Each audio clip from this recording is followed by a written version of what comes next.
Evening, everybody. Wow. What a weekend. Actually, went to see Mary Poppins last night. Absolutely fantastic. If you're going to see it, then it's really, really good. If you haven't yet, then go book it and go check it out. Thought it was absolutely fabulous. Unlike the supercalifragilisticexpialidocious that was the game on Saturday.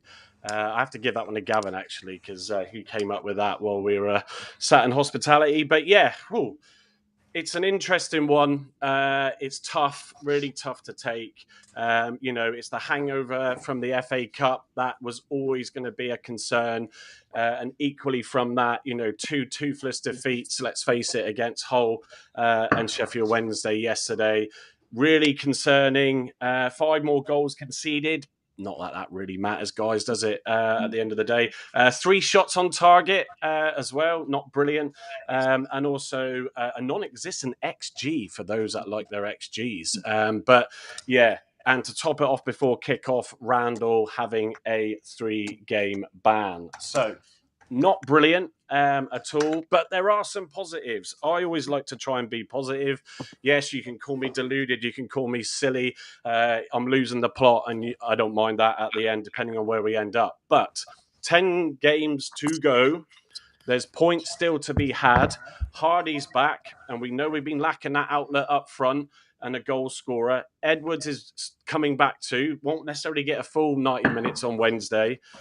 So there is still a chance. Still a chance. Anyway, evening, gents. Andy, Carl, Gavin, Steve. How are we all doing? And Andy, give us your thoughts on that yesterday. Well, I'll tell you what, mate. We'd have to take that game with a spoonful of sugar, mate. Absolutely. Will help us go down. Will help us go down. And I think that Miro Muslic needs to go out and get a couple of strikers in the summer because apparently you can get them from Eastern Europe, tuppence a bag, really. But anyway, disappointing, mate. Yeah, very disappointing. We just didn't seem to show up at all, did we? We had about 5 minutes in the first half where we could have scored. Sorinola had a chance, a couple of really early chances, and then we just switched off, didn't we? It was 3 minutes of excitement, Andy, wasn't it? It was come out for the fight. I thought, you score here now, boys. You get a goal here now, and it sets the tone for the game. But Barn, Door, and Banjos spring to mind, and we just couldn't get off the mark, and it cost us, as we know. Wednesday came more and more to the game, start to dictate the game a bit more, and have a lot of the play. Were really slick attacking. The goals were sloppy. How much do you want me to say, by the way? No.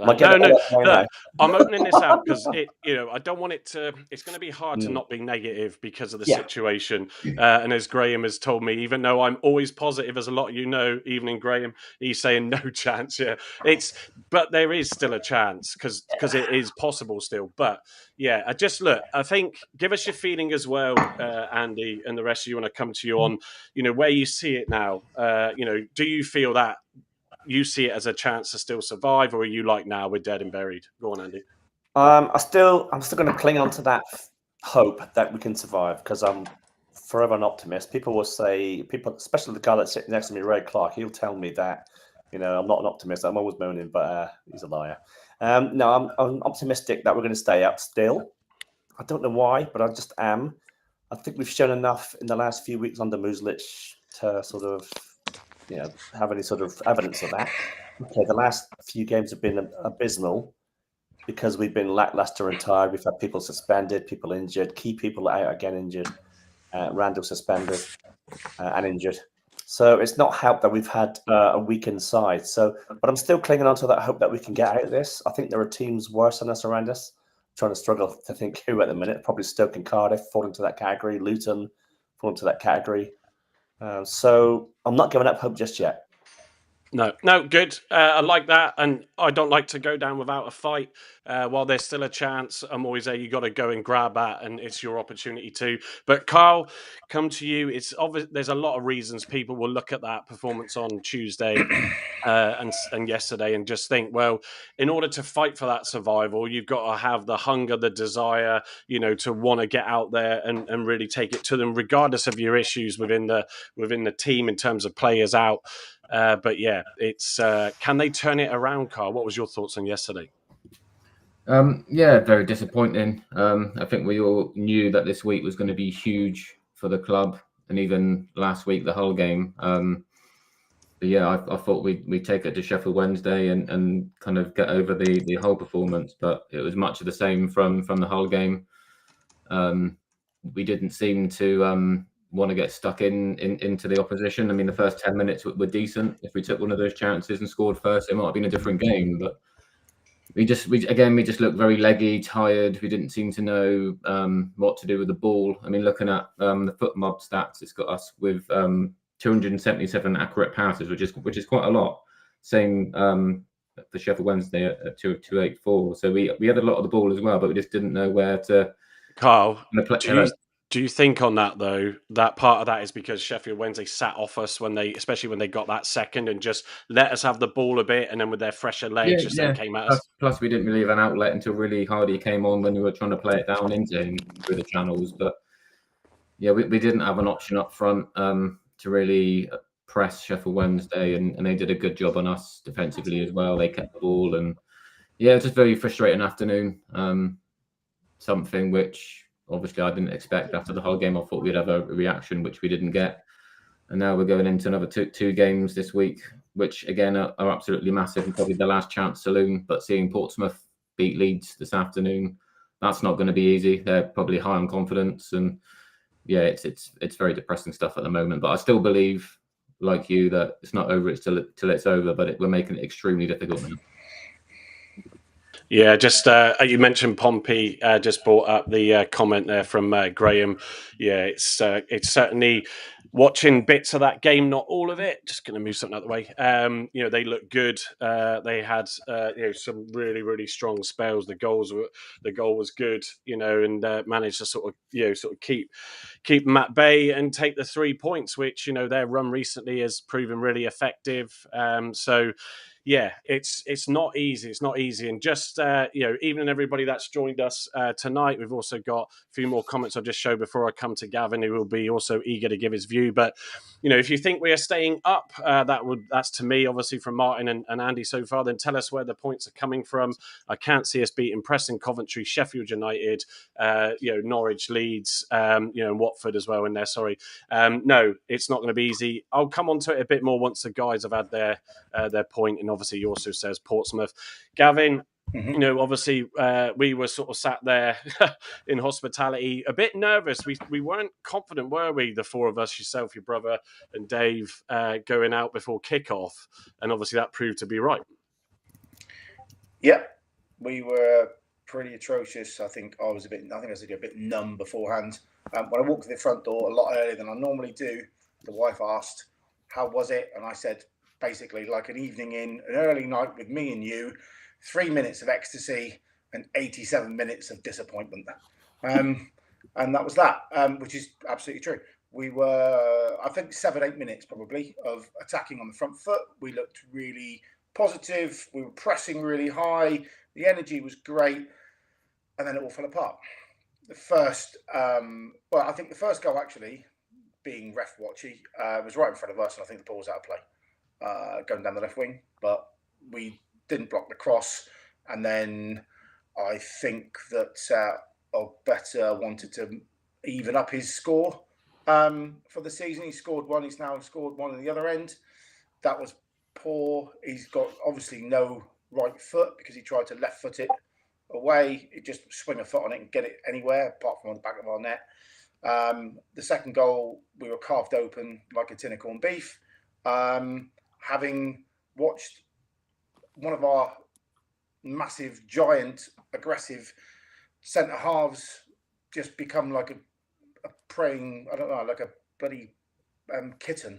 How you can chest the ball down, control it when you've got an absolute 6'7" beast up your backside is completely beyond me. And then turn, get it down the wing, and then for all good measure, get yourself in the box and score as well. And just side foot it home. It was horrific. Yeah, too easy. We were cooked, weren't we? So that was the end of that. No fight. We looked knackered. Even Pusac, when he came on in the second half, brother's comment to me was, he's blowing out his backside. He's been on 15 minutes. So I don't know. Are these guys completely spent? I know we've brought them in because they've not had football elsewhere, and we're promising them football. Playing, what is it now? 10 games in 38 days. Is that something like that? And most of those guys, but certainly the two centre halves of Maxi and my brain said tonight, they've both played all the minutes, I think, bar Maxi being substituted the other night. Katic, thank you. Looking at FootMob, Katic was our man of the match at 7.1. Second rated player was Paulson at 6.8. They were both pretty good. Everyone else I thought was pretty poor. Sarinola had a half-decent half. Better I thought was poor. He wasted a good opportunity in the first half. There was opportunity if he's going to shoot from there to slide in Mumba, and he didn't do it. Shot was tame. I thought Bundu got some undue bad press. I thought he was okay for the first half, and he was our only outlet. But what we don't have is another Bundu to pass to hold up and go again. So we have Bundu, then we have weak as piss, right? So him getting some bad press was a little bit interesting. And I think the highlight of the day was sat behind Graham at the minute, which was some ice fingers. For both sat behind Andy. Behind Andy, sorry. Was some ice fingers. It was. I don't think I've been this disillusioned ever. I was furious for an hour after the game, and now I'm kind of resigned to League One next year. But putting I've had lots of interesting conversations this morning with Twitter. My kids were at a birthday party, so I dashed off to the local Costa to get a flat white because I can't sit and jump for all the tea in China, especially after yesterday. And Gav, they were giving out free ice buns in there yesterday. They were, Argyle ones. Yeah, but they weren't blocking on podcast. They had a couple of spare ones on the side. But there we are. So I was sat in there having some interesting conversations with some people on Twitter, trying to get people to lift their heads slightly, not in chin up variety, but in looking at our future, I suppose, in more than games of one game or 10 games. We're rebuilding that one for next year. I'm sure that's already going on in the background. Simon's clearly in on that camp because he's made a bit of a Freudian slip at the round table or the town hall or whatever you want to call it, fans forum. And unless something dramatic happens and they all suddenly top 2 inches, they become back to where they were and they get over this tiredness, we're going down, and we're going down in a blaze of glory. Oh God, no! Look, it's like I said. I get why it's tough for everybody. I'm not disillusioned and all that sort of stuff. I'm just generally a positive person, and sort of won many a battles where over my time in career where it looks like it's done and dusted. But while there's still that hope that this league is a strange one, and the results when as Steve keeps dropping his phone, the results. He's got trousers on, isn't it? Yeah. The trick is he hasn't. It's resting on my laptop. It's resting on my laptop. I tried to go on my laptop and go on the podcast, but I couldn't get onto it. Steve, this is a family show. You need to keep trousers on, mate. Yeah, absolutely. Although we had our trousers pulled down yesterday. Yeah. So So no, look. Obviously, apart from Derby getting that win, going 2 up in under 10 minutes, against Blackburn and all the manager stuff with that, but. So we're still only 6 points behind, and that's still something to sort of cling on to. I get it's not easy. Some of the points you said, Gav, Pilgrim Pete evening, mate, even everybody that's joined us across the platforms. He's right. I sort of said this. I don't know if it was on last Sunday's show, but, sort of with Pukac getting tired because he had no games before joining us, and Katic and Maxine, I said then there's a risk that they may fall into that same camp because of the situation before they joined us. That's Petey's just put that out there, and I think absolutely I wouldn't disagree. It was frustrating. Mike, what I don't get right is if you trust Cornell Such, if you trust Jose Pleguezuelo, if you trust Victor Palsson, why not give them a rest? Yeah. It's like they have to play, even if they're on one leg, they have to play. And if they are that knackered, and we are a data-driven club, as most people on Twitter will now start giving me absolute pelters, we are a data-driven club, the data will show you how tired these guys are and how quickly they're falling off in games from their highest peak to their lowest. Why doesn't he just say, you know what, I'm gonna start Such this week. I'm gonna start Such, Pouch, and we'll bring you on at half time or whatever. But you need a rest. What I know we've got a week's gap coming up, but they're both going off to play international football, so they're not going to get a break unless they sit on the bench. But they're still going to train every day, etc. Why aren't they being trusted if they're good enough? Yeah. Well, you just don't rest. You're clearly two decent players. That's for me. I mean, that what was he called? The player Peterson just absolutely out-muscled. And actually, I said to you, didn't I, Gav? Made them look average yesterday. Really. But I just think it's fatigue because if you look at their, when the adrenaline's pumping, they're first in the club. Everyone's singing their name. They're doing the fist pumps every time they do a sliding tackle and all the other good stuff. They look absolutely different animals. Now they look a bit fatigued. The varnish has worn off. We've had a couple of interesting performances, 2 or 3 on the bounce. They booed them away. What probably would have hurt them more than anything is they booed them yesterday at home. It's not happened for a long time. I think maybe our dear bald leader with a beard from the FA was probably the last time I heard a boo at home. Or did we boo Rooney? I don't even think we did we? We just said you aren't good enough. Auf Wiedersehen. So I think Foster Ball was the last time I heard booed at Home Park, anyway, off memory. They've got to be, if they're not fit enough, give them 1 week's break. I don't get it. He's just done it with our biggest signing or second biggest signing in Bader. He left him at the squad altogether. Yeah. But we look at that and understand why, though, to a degree, don't we? I mean, look at the question from Martin Ingham. I've just left up on the screen there. Now that Maxi has been in the shop window twice, highlighted as a player to watch by ITV both times, isn't there a real danger that bigger clubs will come in for him? Yes, but we did part of what we did on Thursday night in our live lounge with the investment side. We talked a little bit about obviously the players and the business we've done there. And Maxi isn't just going to have a clause that will allow him to go freely. I'd be absolutely mad if you don't protect your asset for at least the cost that you paid for it. But yeah, do you know what? If he does, then hopefully we'll get a decent amount for him. So, we'll sort of see as time tells. There needs to be, don't there now, I think, a real... Oh, another light's gone. Anyone got an electrician? I'm now in the dark, boys. So there we go. And I didn't even Dark Destroyer. My teeth. What I don't understand is we have to start now thinking about next year. Are the youngsters good enough? Yes or no? If they are, they need to start getting some game time. I had a really interesting conversation with Pilgrim PT this morning on Twitter where he asked me who I'd keep, who I wouldn't. I think I said I'd get rid of 8 of the permanent squad and all of the loans bar Pusac, if Pusac would accept our option to buy. Whether he does or not, I don't know, but that's a good one. Graham saying 4, I think 8. But then you have to include like Will Jenkins-Davis. You have to include people like Saxon Early, Ben Wayne. So there's guys out there, I think, that are already surplus to requirements. They've had really disappointing loan spells. That's not turned it round. And now they have to go. But I think we need 8 and all the loans to go, which I think is 12, 13 players. And then a rebuild. But, we've got one half decent striker who's been on one leg for most of the season. Our midfield is barren. And I suppose the other disappointing thing is Adam Randall's mouth runs quicker than most of our midfield have all year. I'm talking to referees. And now he's out for 3 bloody weeks. So, that's not out this 3 games. And I'm hoping he's had an absolute kicking from either Adam or Miron about his conduct. We're all pissed off. We're all frustrated. But then he's just done that and given himself a 5-game rest now by having 2 games off for injury and 3 in suspension. It's ridiculous.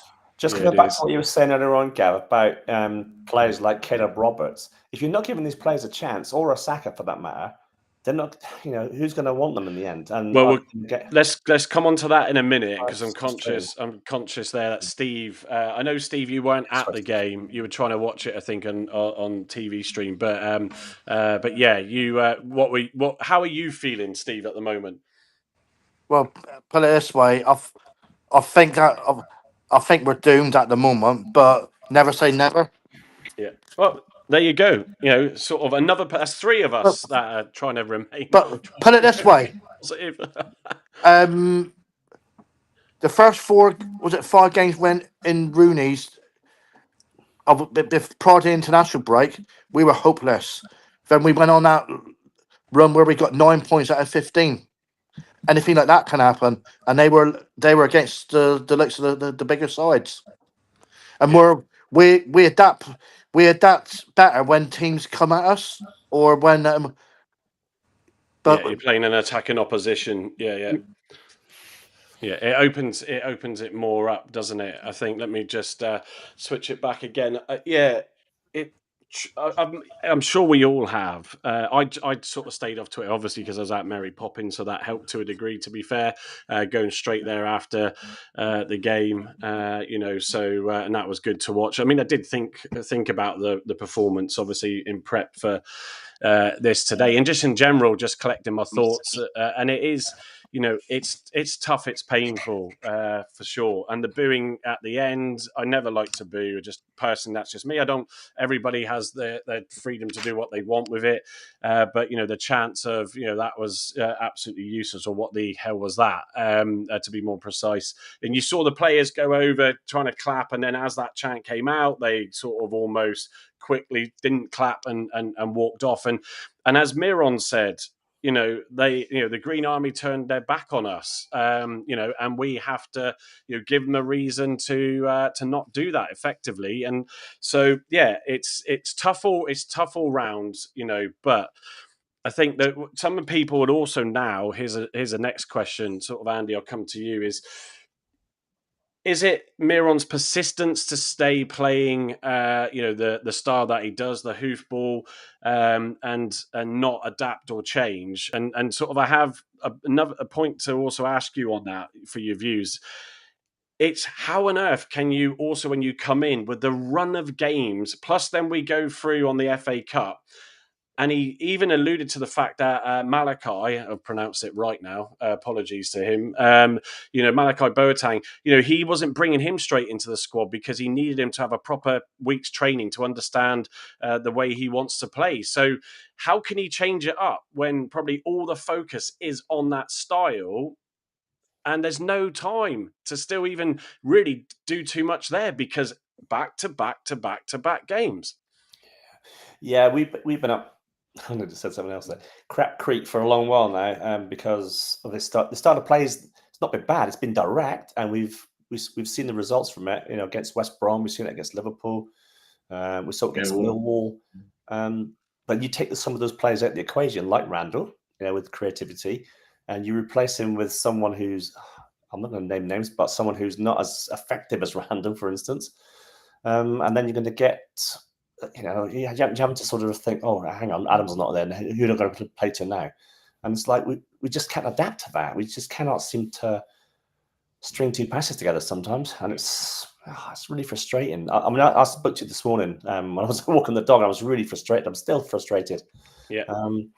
He's got to have a plan B, and I think we saw some of that yesterday where we tried to sort of play from the back again for little spells, but that was going direct again, and the communication wasn't there. It's just. We looked untidy yesterday, very untidy. But I do believe that he's got to have a plan B somewhere. Otherwise, I just don't think there's time, Andy, really, other than the international break, to try and do something. This is everything sort of against him, and you either commit to sticking with your style. And we know when it works, like look at Millwall, West Brom and stuff, we can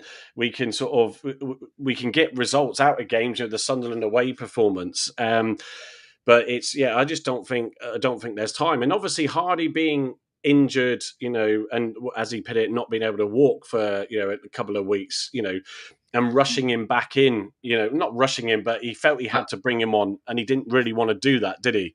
I think we were rushing Hardy back. You could see yesterday he wasn't at full speed. He was holding his back after full time as well when they were coming off the pitch. You could sense that. Well, he said in the press conference, we've brought Hardy back probably quicker than we'd like to, because we got no other option up there. We got no other attacking threat. So we the danger is Hardy's getting more of an injury from being rushed back. That's the risk you take, and I'm sure he's not 100% fit. And he's probably said to Miron, put me out there I'm not 100% Well, fit. But he did it. He did it. Try and save Wayne Rooney's job. He still had 10 stitches in his knee, and he went out 3-4 days earlier than advertised. I can't remember what game it was. Yeah. We were away somewhere. Someone will tell me who's listening in. And all of a sudden, ta-da! There he. Oh, he came back the same time as Whittaker, didn't he? In a surprise, ta-da! And he still had strapped up knee, stitches in his knee. He's a trooper, and he loves the club, and he'll do anything he can for it. Hopefully, it doesn't do long-term damage. I don't think it will.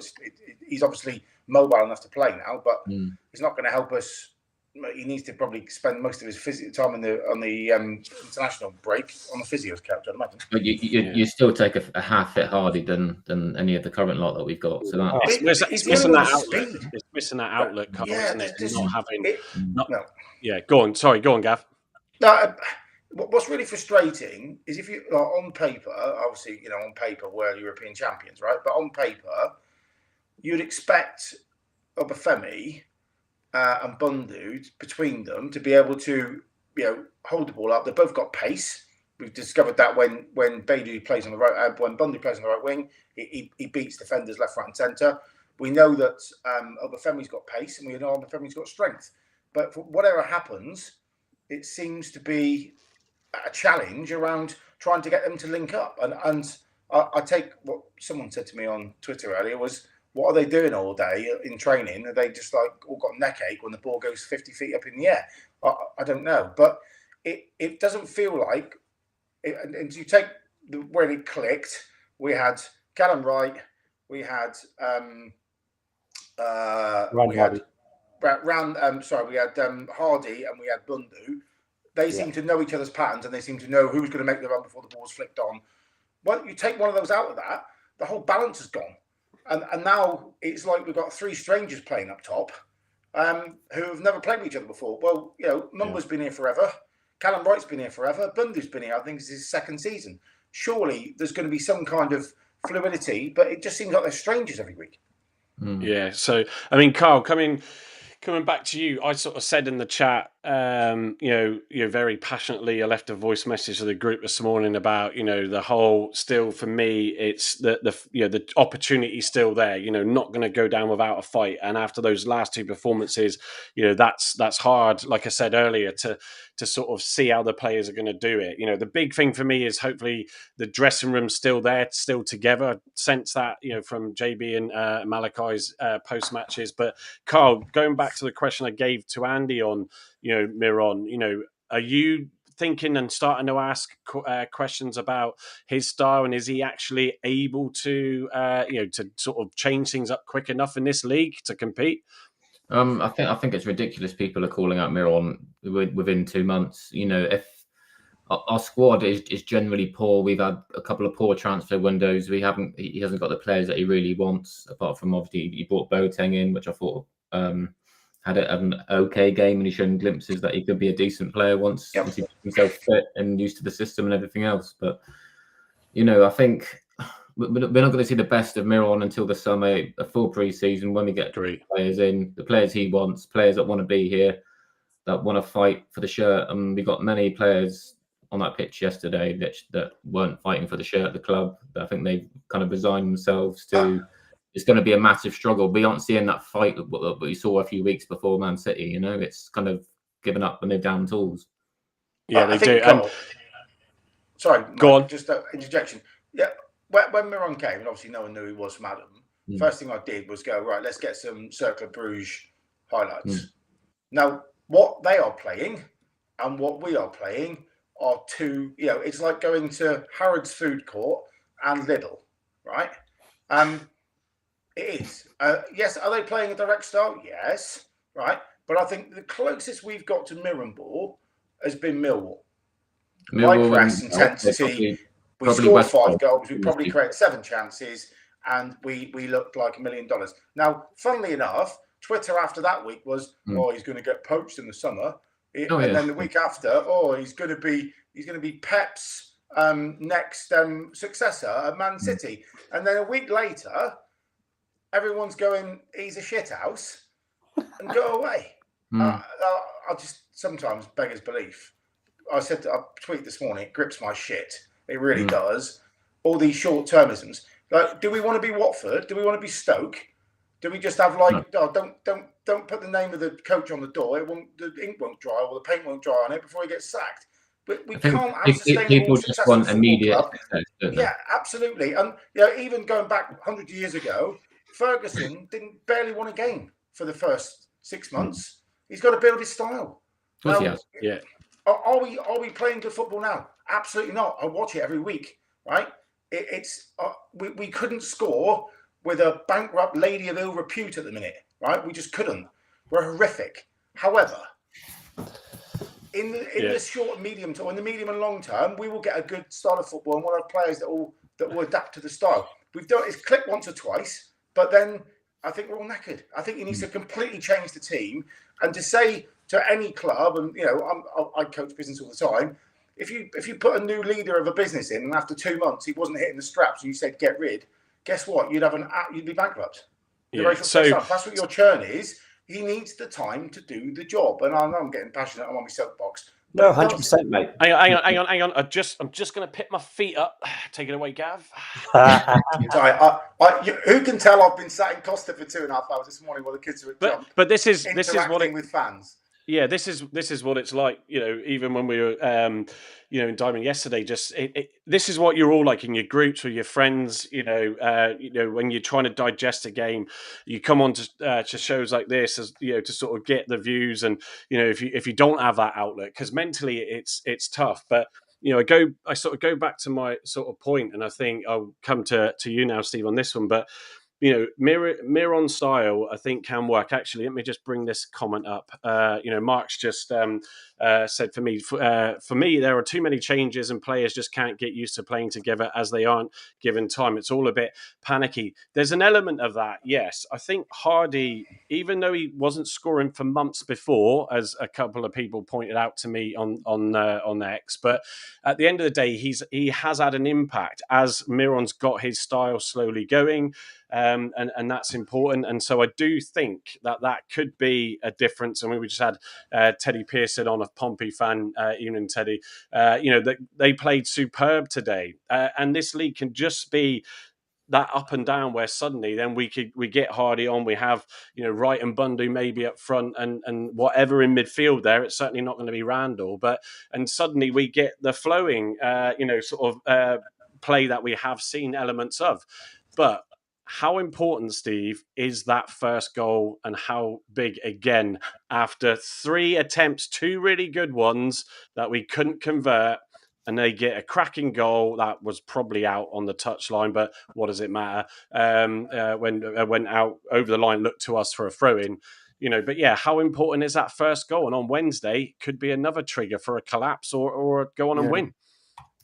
That first goal is very important. Always remember, was it in League One? Remember the MK Dons game when we lost? And obviously those. Remember the first 15 minutes, and then he came at us, didn't he? Our heads just dropped that day, and the same thing happened yesterday. Yeah, and that first goal, and Hardy is a vital cog to the way we play. Yeah, agreed. He's indispensable. We haven't got the players we haven't physically got the players. We haven't got the quality there in the squad. Yeah, no, it's tough, but yeah, I don't know. It's just really difficult, isn't it? I mean, I'm just looking over my some of my other notes, but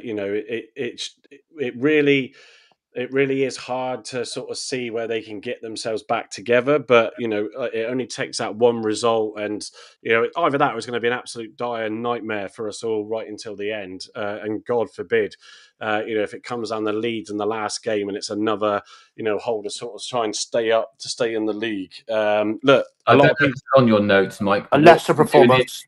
What would you do in the international break? Would you give them time off, or would you get them in to do light training? What is no, you can't.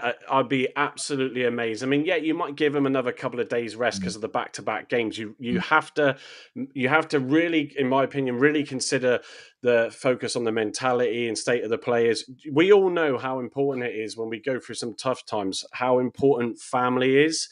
And I think, if they can go away for a few days just to get together with family where they're not down here, because in some cases they're not, that can really, really help. Obviously, you take Maxi's situation with his dad, who's obviously fighting in Ukraine.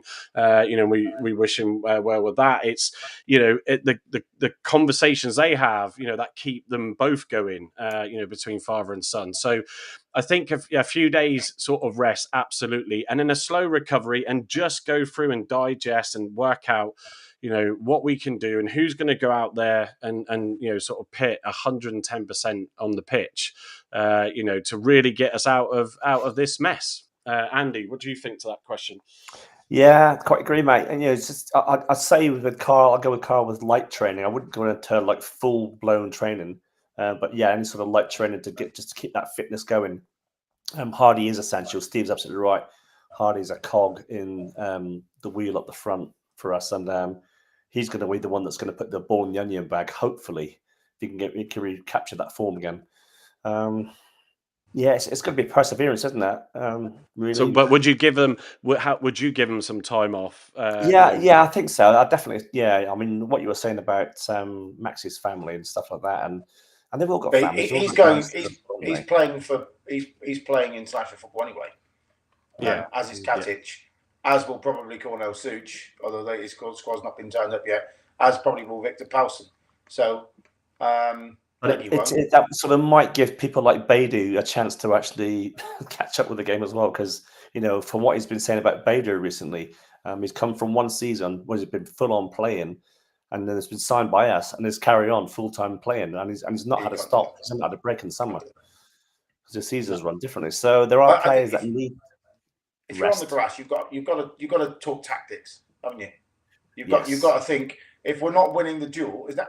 I think the issue is, and the frustration, a lot of the frustration at the moment is, we're sending route one, but we're not winning the second ball, and we're not winning the third ball, or we're winning the second ball, and then we're giving it away immediately, and then we're coming straight back again. If you examine the game, I did a couple of days ago to cheer myself up, watch the Millwall game back at home, we won a load of second balls, right? Yeah. Which means, guess what, right? You bypass all the tippy-tappy nonsense, you get the ball in the final third, you get the ball back, and you've got your best 3, best 5 attacking players on the ball in the final third. That's the game plan. But when you can't pick up a second ball for love and the money, it comes straight back like a boomerang. And then you wonder why Katic and Maxi, Balson, Plegba's Halo are all knackered. And Pusac. Yeah, no, look, look, we'll see. It does give a chance for reflection. I know Malachi said, I think it was in his post match about, they'll go back and they'll go through the elements of the game and all that sort of side of things. It's that outlet though. I keep going back to it. It might not change for me. Against Portsmouth with Hardy starting, and if it happens to be Wright and Bundu, in those positions again, if we then fold and collapse or can't muster anything in that game, then I think I will sort of resign myself. I think then to it, obviously Derby. Then we've got to play at home, and they've got that win. Will that spur them on to achieving something? But. Yeah, I think a lot of time for reflection in these international breaks, but certainly not a whole week off when, you need to really get together and sort it out. Just got to regroup now, haven't we? We've got to regroup and just we've got 10 games left, guys, haven't we? We've just got to try our very best in every single game. We'll have Randall back, won't we, for that first game back after the break? And you'll have Joe Edwards back, and you'll hopefully have Hardy back. I mean, we had Hardy and Randall out for the last 2 games. Edwards has been out most of the season.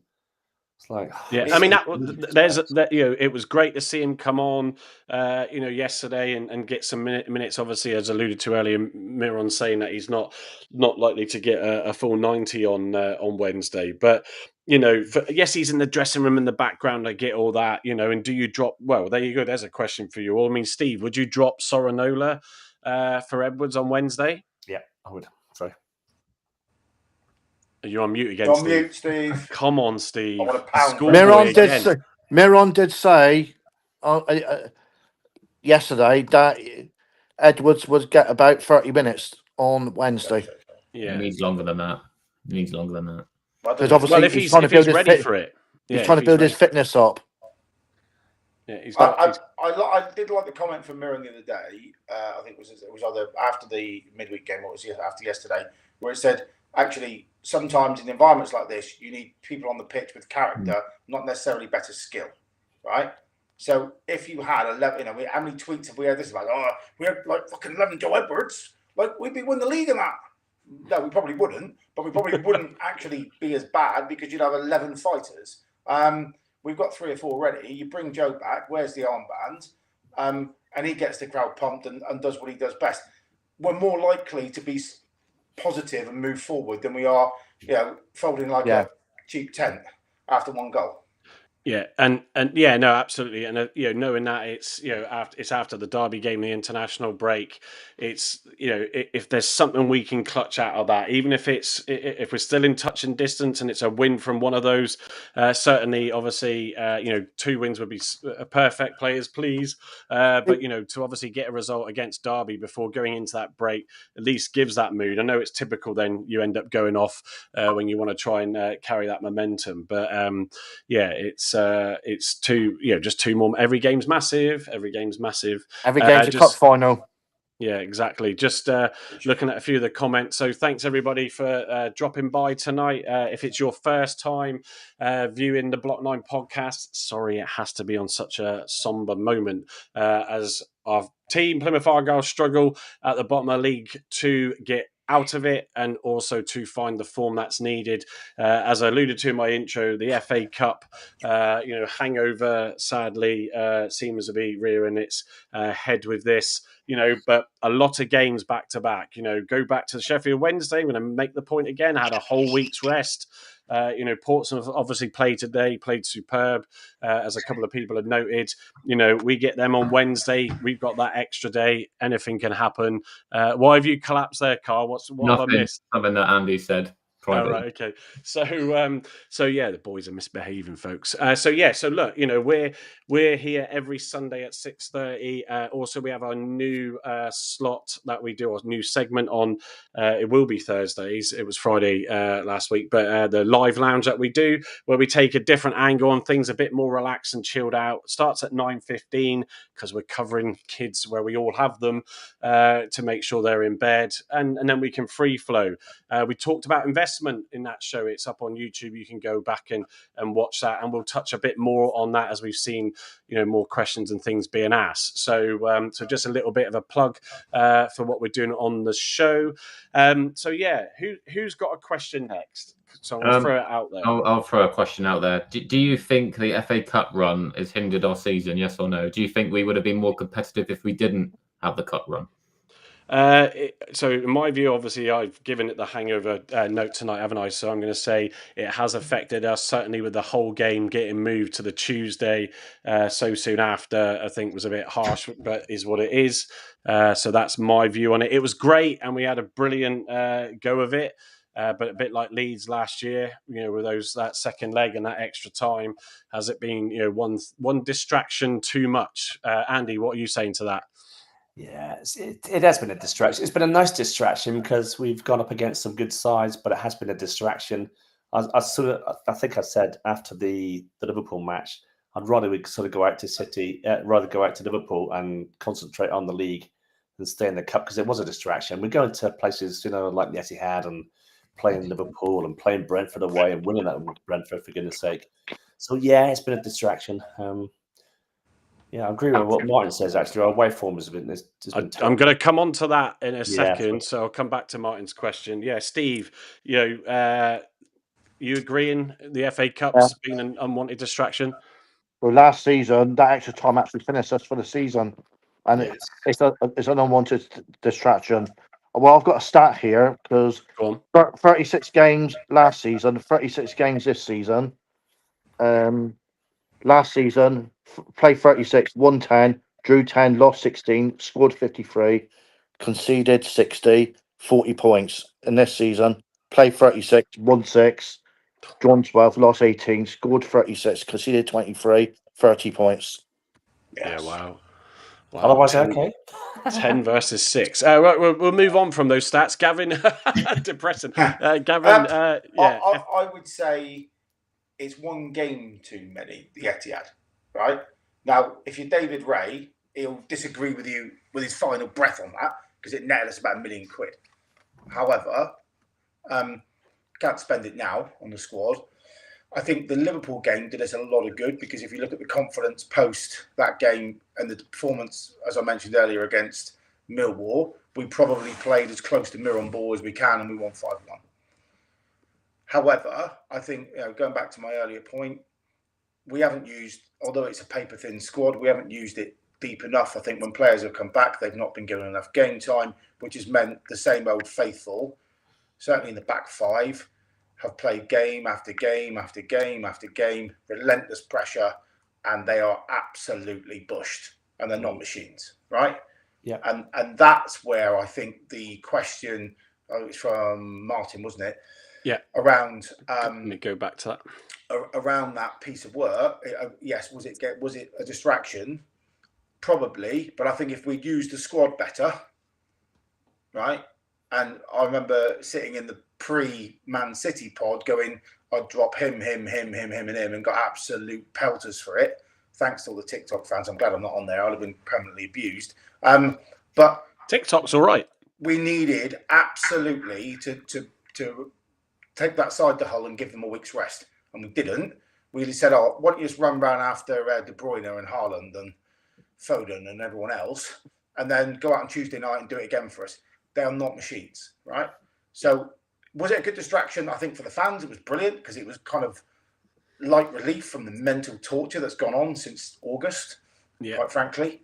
Was it good relief for the club? Yes. Was it good relief for the players? Probably. Playing against Liverpool at home and winning was phenomenal. We're only one of 3 teams, I think, has done it all year.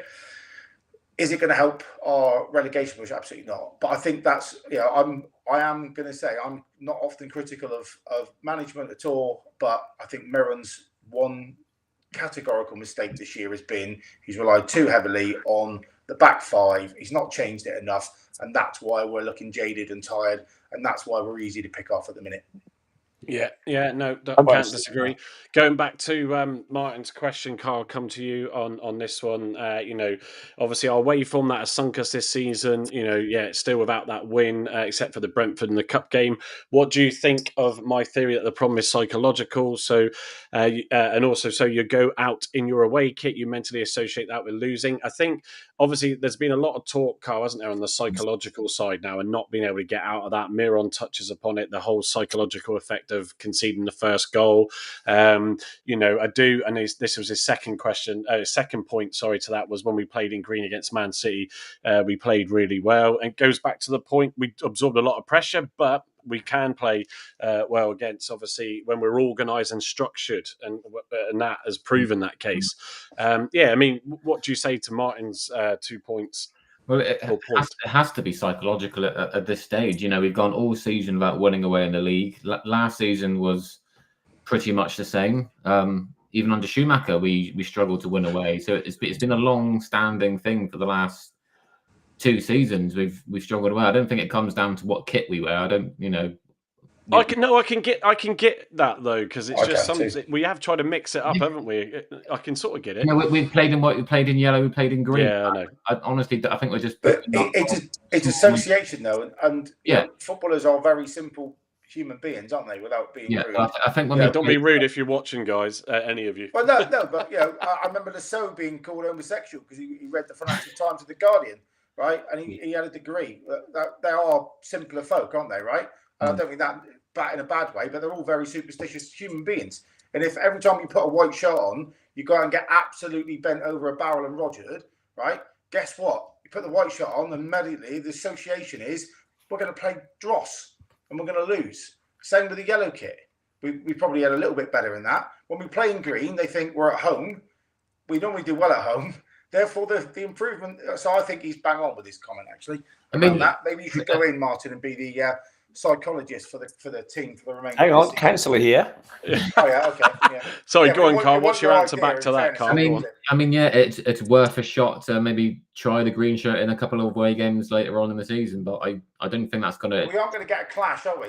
We are going to get a clash. We're probably playing white against Pompey because green and blue at night's not going to be a great combination, but I think it's more. I think it's more psychological than it is colour of shirt. To be honest, I don't think if we turned up in green away from home, we'd suddenly start bringing that home 3 points every week. So you've got to get the mentality right. When we came up from League One, right, we had a winning mentality. We walked that league that season. Winning is infectious. 101 points.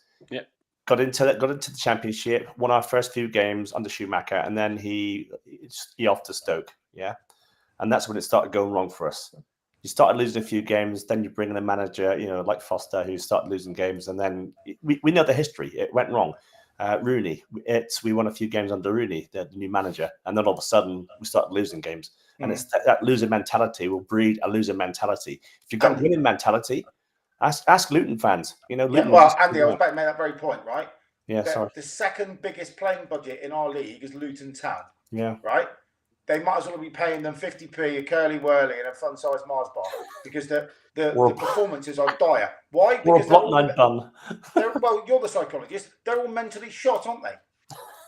They're all mentally shot. Yeah, just a spoonful of sugar. Cannot get out of that losing mentality. Yeah, Yes or no? That's right, exactly right. You're the one with the psychology degree in the forum. That if that is the case, we have to have a bloody good clear out, right?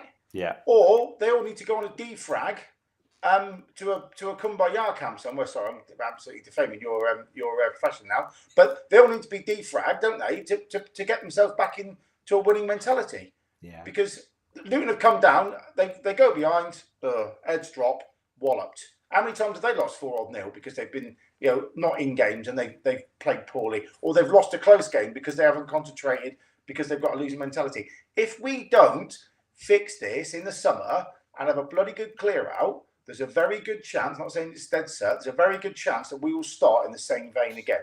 Yeah, absolutely. Yeah, totally agree. Yeah, so just pulling up like in a bit of passion there, Gavin. Pilgrim Pete saying, here's a stat. Yesterday was our 8th game this season where we've conceded 3 or more goals, scored 1 and conceded 34. I wasn't too fussed at we were affecting our goal difference again yesterday because that doesn't really matter, does it? Strictly Plymouth, good evening. We're going to need an extra 1 million plus.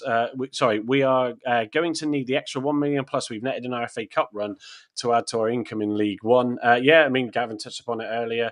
It's certainly that is one of the positives from that. Steve Riggs, even Music watched Roberts play brilliantly at Brentford, but he's not even. So actually, this leads us on to a question as well that was debated earlier. And if someone can look up for me, the person, Carl, who tagged you and I in it, as well as a few others, including Miron.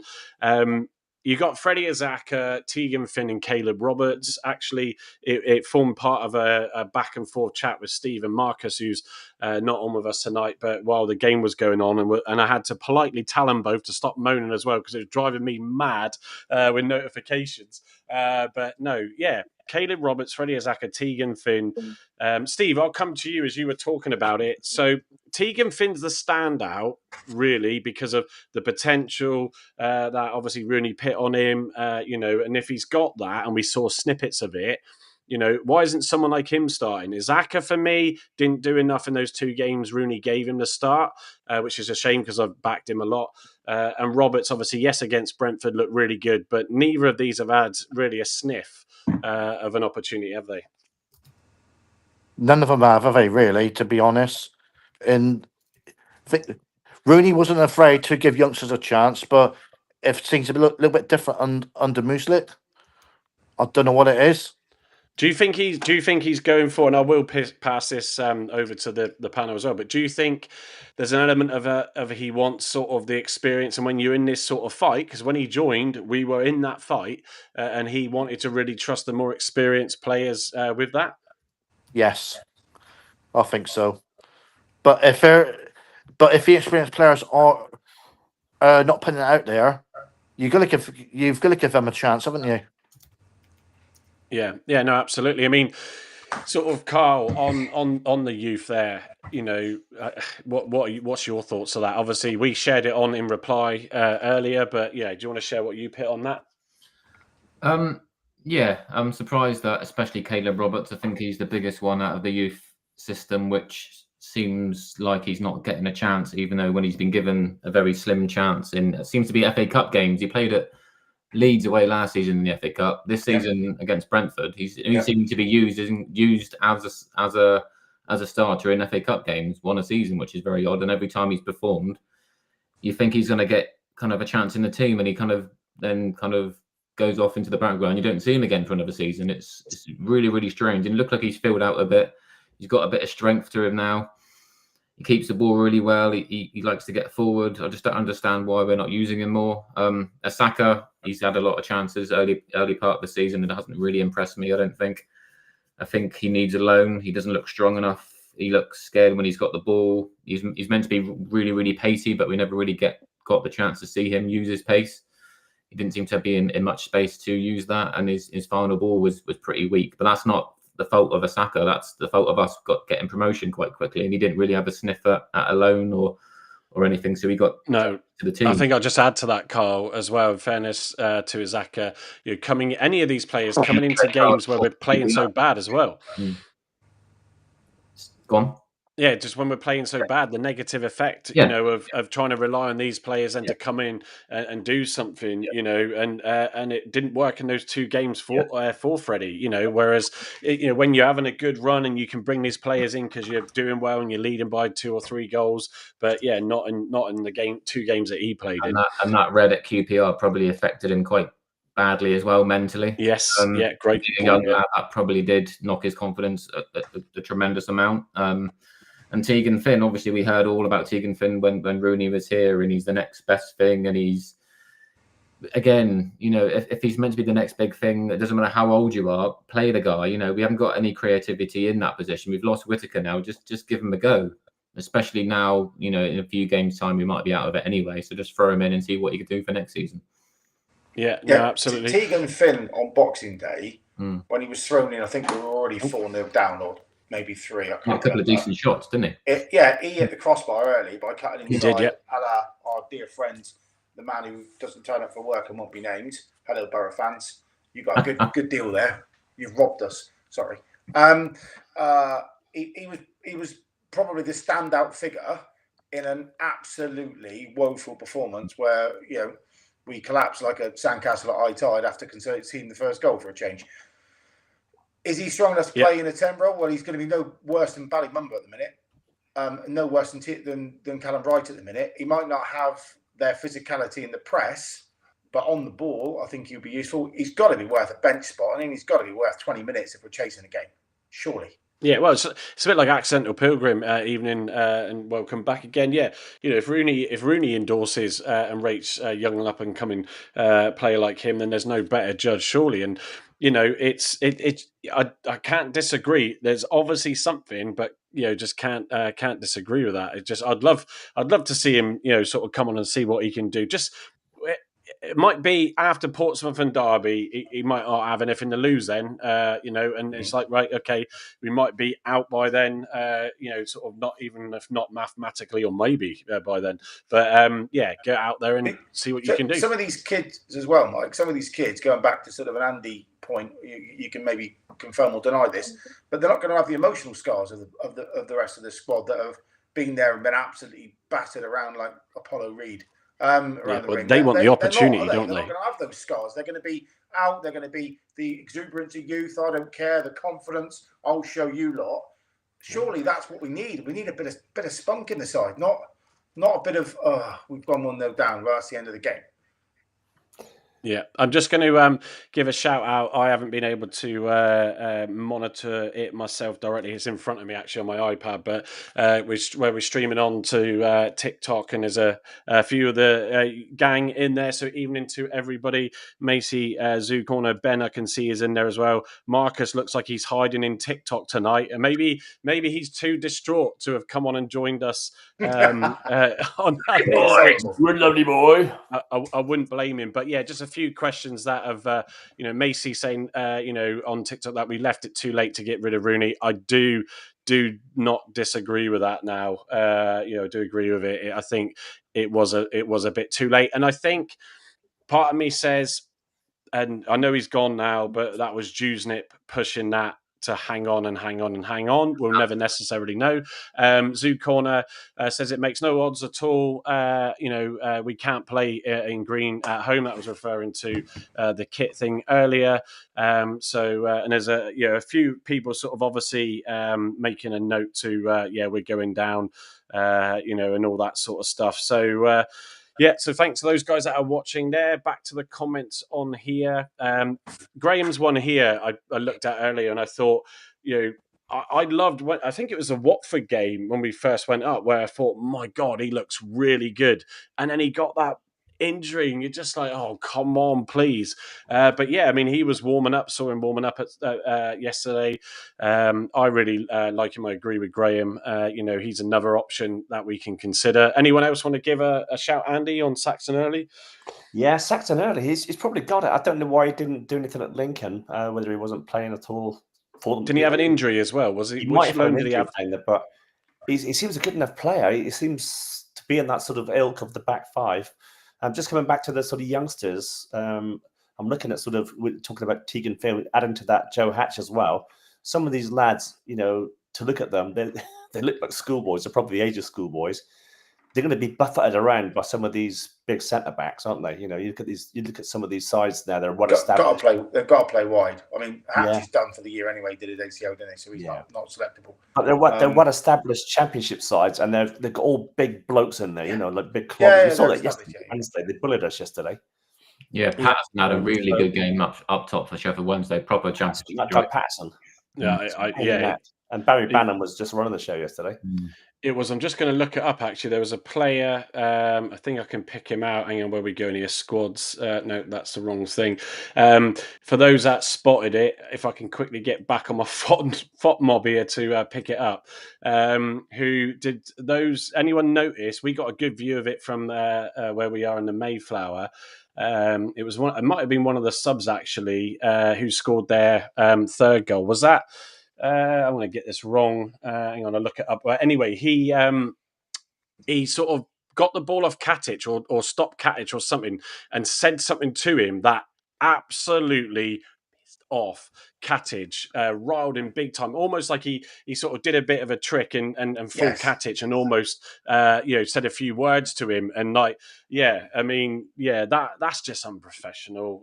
He was on the booking, wasn't he? And second offence, he's sent off. That's what they wanted because he's probably the better of the two players at the back there. Maxi had a poor game yesterday. I thought Katic had his worst game on Argyle shirt yesterday. But that's, as Gav's saying, fatigue, You can't. Well, fatigue and going that goal down. That's the problem. It is super, super, super important that we'll look at. I mean, to be fair, I said to the guys earlier, folks, that if we don't make an hour, that's fine because talking negatively for about the situation for so long can drain everybody, mentally as well. Well, we're just over an hour now if I factor in the 10-minute countdown that we start. So we've not done too bad, but I'm conscious of sort of the big game on Wednesday and sort of switching the mindset to that a minute. I'm seeing some other comments coming in, but I'm not going to read some of those out to be fair. But coming on to Portsmouth, a really, really good result for them today, against Leeds, and it looked like a great game. I had it on the background. I was watching bits of it, but I think, Gavin, you saw some of it. They did look really, really good. What are you thinking? And I'll come to you, Gavin. What are we thinking on Wednesday? With Hardy back, what are you thinking going into that game that's possible? I've selected a team if you want to share it on the screen. Oh, have you sent it to me, yeah? For selection hour. I haven't consulted the selection committee on this particular basis instance, but I'll bring it up in a second. It's got to be freshened. I think, you can pull it up because I can't remember it off the top of my head. Yeah, hang on, let me get to it quickly. If that's the right one. There you go. So, but first of all, I have to say hello to my nephew Ethan because he's travelled every home and away game. He knows Harvey. I think he's been to all the games Harvey has. He's going to this, and I spoke to him earlier with absolutely zero expectation. We've got to freshen it up. Here is my 11. Hazard in goal, obviously. Pleggy, Katic, and Such. I think Maxi's spent. Well, I think they're both spent. Katic in the centre does less running. I think he's a better leader. So I'd have him in the side. I'd have Maxi on the bench. Pusac left wing. Better, I think, is a very confidence-led player, and his own goal is put him in the bin. He was hooked at half-time. I can't see him recovering for that mentally. Sorrentino on the right, although, as everyone's kind of said, Edwards getting at least half an hour, maybe 40 minutes, sort of 60 minutes, 55, 60 minutes to build his stamina. Caleb Roberts and Boateng in the midfield. Boateng can play the defensive role really well. Let's get Roberts getting the ball and driving up the pitch, right? And let's have a go at him. Let's be on the front foot. Absolutely. Will it work? Who knows, right? Because he hasn't played. But he's come up against some Premier League and very high this division midfield, and he's never disgraced himself. So why not, right? We've tried JB. He isn't in form. I think there's a footballer in there, but he isn't there. Well, he's done it, and also Gavin, he's done a lot of minutes as well, hasn't he? Yeah, JB has. Yeah. Well, look, we've only had 3 fit midfielders. Yeah. Right. We got rid of your doppelganger up the road. Everyone laughed, and then we brought in Boateng, but we already needed another 2, so we're back to square one. And as I said, our on-field skipper of recent times, mouth runs quicker than the entire midfield, so he's out. And then front 3. I think we need a bit of strength. Actually, do you know what? I was really impressed with Obafemi. Here you go. You can clip this up and I'll get battered later on X. Obafemi came on. No, what are you on about? I thought he'd run as hard as he's ever run all season. I've seen him train a couple of times. I've seen him do runs before and after games. He didn't look interested. That's the hardest he's run in an Argyle shirt all year. Right? Whatever happens, maybe he's realised, shit, I've got 10 games left to get myself a new contract somewhere. I have to start working. But I thought he was okay. I'd keep him in the team. I'd play Bundu on the left and Hardy on the right. And at least that's got a bit of oomph up top. You can whip balls down the channel to Hardy and be a release, assuming he's fit enough. Bundu holds the ball up and is a very good wide player. And Obafemi will be a handful and a nuisance. So that is my Pod 9 selection of the week. So that's just from my point of view, good to see Pleggy in there. Yes, I'm a big fan naturally anyway, and have been for a while, not just because of recent events. Even in Pleggy, if you're watching, and Georgia, if you're watching, they were going to try and maybe catch us tonight. But I thought, actually, in fairness, he had a really good first half, Pleggy, actually, and I just think happenstance and needed to make changes. Roberts, can't disagree with that after what we just said again about the youngsters. Obafemi, I'm still not sure. The most running I've seen him do was coming off the touchline to get on the pitch when he subbed on. No, I'm joking. I can see why you've gone with him, but I'm just still not sure. So, Carl, looking at the order down, what would you say to that lineup, and what would you do differently or change? I agree with the front 3. I would have Obafemi on the left, though, and still have Bundu up front on his own. I think if we're playing long ball, I don't think Obafemi is going to be. Yeah, that's a fair variation, Carl. I'll give you that. Well, that's where he played against Luton, wasn't it? Here. Yeah, it was. Yeah, he did well. Yeah. But I think Bund, he's had a couple of poor games, probably because he's been overused, and he's tired like everybody else is. But I think Bundu up front is done generally okay. But yeah, I do agree with those front 3. I'd love Roberts to get a start, so I completely agree with Roberts and Boateng in the middle. Will it happen? Probably not. And if it's not Roberts, I'll probably go for Houghton, because JB again's had another poor game. He looks spent. Give Houghton another go if it's not Roberts. I'd have Edwards instead of Sorinola. Again, Sorinola's had a lot of game time, and he didn't do an awful lot yesterday. We need our captain back. The back 3. Yeah, I kind of understand what Gav's saying about Maxi being tired as well. The whole squad's tired. Maybe bringing in Suchi might be a good idea to freshen things up. So yeah, I do agree with that basis of the 11, but I honestly don't think he's going to go with Roberts, because I don't think he's ready to use youth in this fight yet. Yeah, no, fair enough. Steve, what are you saying? What would you change, if anything, there? I would keep Bundu up top and put Obafemi on the left. Yeah, fair. That's cemented in now, boys. We'll change that round. Also, so it's not live. We'll make this live at some stage. Go on. Yeah. I would put Sorinola on the left and bring Joe Evers in on the right. He can play on the left. He has before. And then I would like to see Roberts in midfield with Boateng. I would, but I don't think he will. So it'll probably have to be Houghton. And then at the back, I'll keep that back three: Pleggy, Katic, and Suits with Hazard and goal. Yeah, fair enough then. And Andy, what's your take on that? I'm going to say it, Gav. Sorry, mate. Obafemi's not. He's not even make my bench. You're not a fan, are you? I'm really not a fan of him. He doesn't give enough for us. I'm sorry, but I'd almost have sort of Callum Wright up there. I think Callum Wright would link up better with Hardy and Bundu. Like you suggested earlier on, I really don't think Obafemi's the answer. Soranelli, I'd have him. I'd almost have him sort of coming on. Give Edwards the first half an hour, say, and then bring Soranelli in. You can't make a sub in the first half, though, can you? Of a game. Well, how was that? All right, okay. give him till half time then. Give him till half time. Edwards till half time. Will it last half time? Probably. And then Soranelli in. Pukash, he didn't have a brilliant game yesterday, mind you. None of us did. Roberts, I agree with. Yeah, definitely in Boateng if he decides to play them. Yeah, Pleggy, Katic, and Souks. I think we need to give Katic a rest as well. But who do you bring in? Powson in the middle will do just as good a job. But if you look at the FOTMob's stats, Katic has been the leading light in terms of the ratings every game of the back three. He's been brilliant. And I feel for Max because Max, he does give, a full sort of 100%. But it's like he looked really leggy and tired yesterday. And we don't see the fist pumps anymore when he gives the challenge, and that's he did one. He did do one the second second half. I must have missed that. I must have fallen asleep by then. The first half. But other than that, I agree with that. Definitely Hardy. Bundu will offer something up front, and I think just Callum Wright, having Hardy up top, and then having Callum Wright in behind. Without raking up old ground, to use my analogy again of Callum Wright, he is the best foundation builder in the business.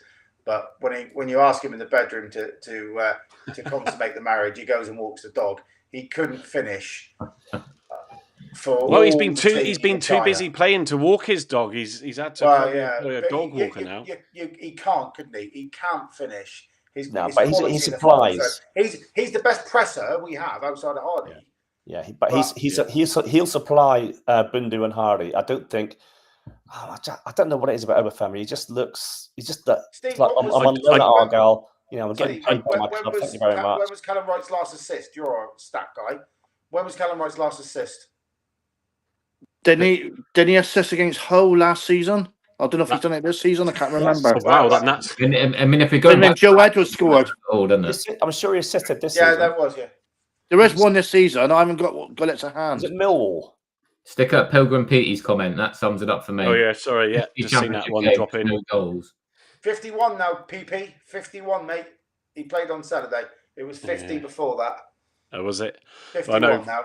But at least, thanks for bringing that stat on. I think he's useful in League One. He put in some really good performances in League One, but the Championship's a whole different ball game, and he's nowhere near it. He hasn't scored since Shrewsbury away.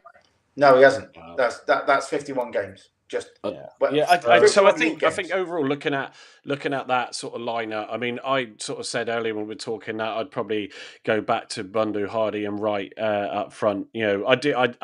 Wright hasn't been great for a while, but I think he's done very well. But yeah, at times I can understand what people say about him, and so I can understand. Then at the end of the day, when you're trying to look at options and asking Muslich to change it up, that Gavin Pitts Obafemi in there, see if he's suddenly whatever's gone on in the background changes tone, changes his attitude. Why not, guys? It's a tombola, right? The front three. Let's be honest. Who's ripping up they're not even ripping up saplings, let alone trees. It is horrific. So we've tried the rest. Now let's play the best, or maybe not. But we've tried the rest. Obafemi's had bit parts. I just think on Saturday he showed a renewed urgency. I think I'd love to see his running stats because they're about 3 times what he normally has on the pitch per minute, I'm sure. Has he got the quality? I don't know. But I remember he scored the winner against Pompey.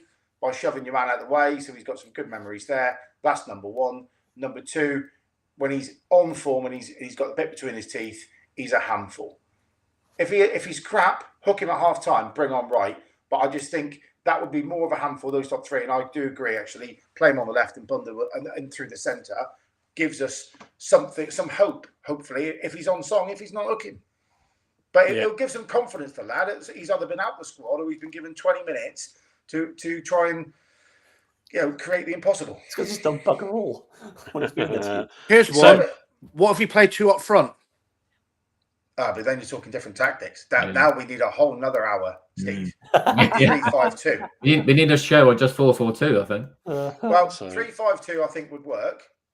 Funnily enough, Cercle Bruges played 3-5-2 today. They did lose to the other Bruges club, who won't be mentioned, in case Mirren's watching. And I saw a stat before we came on. Club Bruges were trying to put their flag in the centre spot of the Cercle Bruges pitch, like Sunes, wasn't it, in Turkey? And three of the big lumpy centre halves went up and stopped them and said, "Do that, I'll knock you out." We could do with a bit of that fight at the moment, quite frankly. Miron, if you're watching, get him over in the summer. So, as we look to wrap up now, so score predictions for Pompey. Obviously, Gavin should have really reversed it. It's Pompey v Argyle, isn't it? But so, Gavin, what are you going scoreline wise? It's either going to be catastrophic, and we'll lose 3-0, or we'll nick this 1-0. And as I'm still slightly tipping towards the positive note, I'm going to say an ultimate shithouse 1-0. Keep the bus in front of the goal, score early with something, and hold it off for 70 odd minutes. Yeah. Okay. Cool. Where am I going next? Carl, I'll go from bottom up. I'm going to go for a 2-2. We seem to love 2-2s against Portsmouth, don't we? Nailed on. It's either going to be we're going to be 2-0 up with 10 to play and they'll come back and equalise, like happened a couple of times, or it'll be the reverse. But I would love us to go there and get a shithouse 1-0, or go up there and actually show some fight and get 3 points. But I think it'll either be a Pompey rout or a 2-2. Yeah. Okay, Steve, what's on your mind with this one? Well, my head says 1-0 to Argyle, but my heart says 3-0 to Pompey. Okay, yeah, fair enough. Marcus, who's hovering, like I said in the TikTok chat, is saying we're going to win this one. So we shall see on that one. Andy, what are you going with? What do you think you were talking about, Marcus? I think it's going to be a 1-1 draw today, Wednesday. 1-1 draw. I can't see us winning. We haven't won in seems like forever now. Yeah. And we need someone to put the ball in the onion bag. I hope my heart says. I hope we win, but no. Look, I'll close us out with my thoughts. So look, Pompey. I say it most sessions, and I put it on my videos. I do as well, but I am still not down and out yet. Regardless, I'm going to try and stay positive. Any players out there that are watching, might be listening, whatever. Just get out there and go for it. Be brave and take it to Pompey on Wednesday. Get that first goal, and that momentum shift in that game could be huge. Concede, just get on with it. Just get on with it. But come on, let's see something that shows these last 2 games were just what they were. Reside to the history books. Score prediction for me, I'm going to go 1-0 because I can't see us, because we're not scoring goals, scoring multiples. So I'm just going to go with 1-0 and a real hell of a game. I think it's going to be, against the 2 sides. Look, gents, thanks for joining us tonight, everybody. It's been a pleasure. It's a tough one. when it's not going so well. And I think, yes, you can look to accepting the situation. And I think if you do sometimes mentally, that can be good for you, because it can hit you hard when all you care about is your football club. Any fan that's watching us tonight, that's all you want at the end of the day. And I think, for me, let's keep going. There's still that opportunity out there to try and get something and see what we can do.